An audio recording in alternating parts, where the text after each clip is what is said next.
comment être en communion fraternelle avec quelqu'un, par exemple, qui prêche des hérésies. C'est vrai qu'il croit que Jésus est mort, mais ce qu'il annonce est une hérésie. Et moi, je suis conscient que l'hérésie qu'il annonce peut conduire des personnes à l'enfer. Est-ce qu'en m'associant à cette personne, je ne me fais pas coupable, en fait, de son action?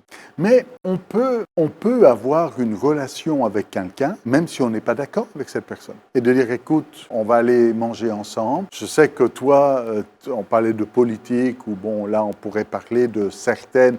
Alors, ça dépend. Si on parle d'opinion religieuse, d'opinion par rapport à la Bible, certains ont une opinion. L'apôtre Paul dit, ne discutez pas les opinions. Alors, des fois, il y a des choses, c'est du domaine de l'opinion. Certains pensent que la femme ne devrait pas prêcher, d'autres pensent que la femme doit prêcher. Est-ce que c'est une question d'opinion? Est-ce que ça vaut la peine de se battre pour cette différence-là? On est ensemble, on est de la même famille, on est, même si, bon, certains sont convaincus, d'autres sont convaincus.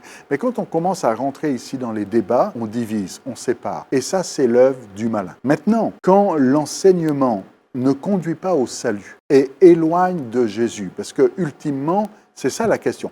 À un moment donné, les disciples viennent voir Jésus en disant « Hé Jésus, on voit des gens là-bas, ils baptisent en ton nom et ils ne font même pas partie des 12. Il faut les empêcher. » Vous voyez, on est un peu dans ce mode-là. Eux, c'est des hérétiques. Oui. Ils ne font pas partie des 12. Ils baptisent en ton nom. Il y a un truc qui ne marche pas là. Hé, c'est nous tes disciples là. C'est qui ces gens-là? Il faut les empêcher de faire ça. Et Jésus dit « Non, non, ne les en empêchez pas. Ceux qui ne sont pas contre moi sont avec moi. » En d'autres termes, est-ce que ce qu'ils font, ça ramène les gens à Jésus ou ça les éloigne de Jésus? Alors c'est vrai que des fois, il y en a qui n'ont pas compris et ne vont pas mettre d'importance sur le baptême du Saint-Esprit. Mais est-ce que ces gens-là éloignent les individus de Jésus ou est-ce qu'ils les amènent à Jésus? La question c'est, est-ce qu'on va être au ciel ensemble? Est-ce qu'ils ont la foi pour être sauvés? Maintenant, nous-mêmes, il faut avoir beaucoup d'humilité. On n'a peut-être pas tout compris non plus. Il y a des choses que l'on va peut-être corriger en disant « Ah Seigneur, là pendant des années, j'enseigne à la faculté de théologie des Assemblées de Dieu à Lomé. Des fois j'ai des pasteurs, même des enseignants. Je ne sais pas s'il faut que je dise ça, mais je vais le dire quand même.